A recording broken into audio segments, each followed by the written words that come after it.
morning, my name is Umberto Mucci, this is We the ItaliaNews, a daily podcast about Italy during coronavirus times. Today is Monday, May 25, the 22nd day of Italy in phase 2 of this crisis. The number of coronavirus deaths reported yesterday is affected by the fact that the data from Lombardy has not arrived. In the rest of Italy, 50 people died for coronavirus yesterday, and this number is decreasing day by day. The other data are good, but as always the weekend provides only partial data. Rome has cancelled the military parade that traditionally marks the Festa della Repubblica, the national holiday on June 2nd, due to the COVID-19 emergency. On June 2nd, Italy commemorates the day in 1946 when Italians voted to become a republic, abandoning the monarchy. The major parade, comprising thousands of members of Italy's army, navy and police forces, is normally held in Rome along Via dei Fori Imperiali, the historical road that leads to the Colosseum. But this year there will be an event maybe even more exciting. The Italian tour of the Frecce Tricolori, the Air Force planes that leave behind them a wonderful trail with the three colors of the Italian flag. I'm sure you all have seen at least once a video of them. Starting from today, for 5 days, the Frecce Tricolori will fly over all the Italian regions. Their tour of Italy will symbolically end on June 2nd with the flight over Rome on the occasion of the Republic Day. The problem of excessive gatherings in the squares of large Italian cities has provoked many reactions.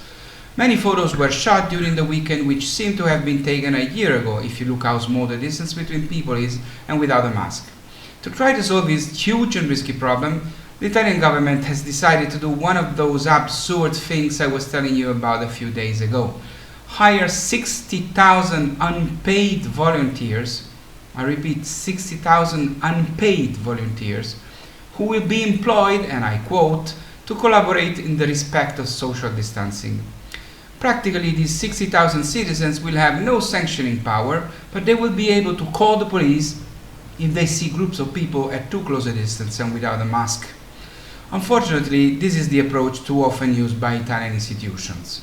Instead of giving clear rules and enforcing them by the competent authorities, they allow ordinary citizens to spy and act as informers and pretend that this serves to solve the two real problems here. The first real problem is the fact that these guys who do not respect the rules seem not to perceive or probably choose to ignore how dangerous is what they do, for them and for the others. The second real problem is the lack of official, certain and adequately paid resources to enforce the law.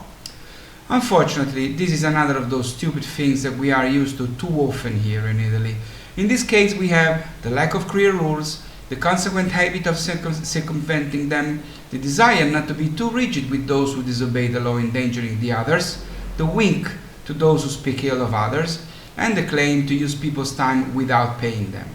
These are all typical problems of this wonderful but difficult country of ours that we love so much, but should really change. Yesterday, Giuseppe De Rita, the greatest Italian sociologist of the last 50 years, the greatest one, who is now 88 years old but still has a very lucid mind like very few others here today, said this thing that I think explains very well one of the biggest problems we have in Italy. And once again, I quote, "Bureaucracy is the product of the mistrust of the average Italian towards his fellow Italian. Multiply this mistrust in the most complex relations between institutions and groups of people, and add 10 years of cultural spreading hate, and you will have the bureaucracy and the climate that overwhelms us." Today is Memorial Day. If any of you know me, you know it's a day I feel very strongly about, even though I'm not an American citizen. Almost every year on Memorial Day, I visit Nettuno's Sicily-Rome American Cemetery, a sacred place to me to commemorate and pay respect to the almost 8,000 American soldiers who helped liberate Italy and rest in peace there. If you ever will come back to Italy, please visit the Sicily-Rome American Cemetery. It's a wonderful and peaceful place. Last June 4, 2019, we the Italians laid a wreath at the cemetery on the occasion of the 75th anniversary of the liberation of Rome, my city. This year, due to coronavirus, there will be no official ceremony open to the people. So I decided to honor Memorial Day by interviewing Melanie Resto, the superintendent of this sacred and beautiful American place in Italy. Please find the interview on our website, wetheitalians.com. Thanks to all the American soldiers who died to free countries all over the world, especially to those who liberated Italy, Some of them saved my father, and without them I wouldn't be here. And some of them were Italian Americans.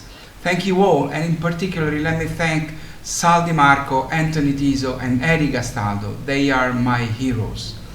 It's all for now, it's all for today. Please stay safe and stay healthy. I'll see you tomorrow, the 26th of May. This was We the Italian News. My name is Umberto Mucci. Ciao from Rome.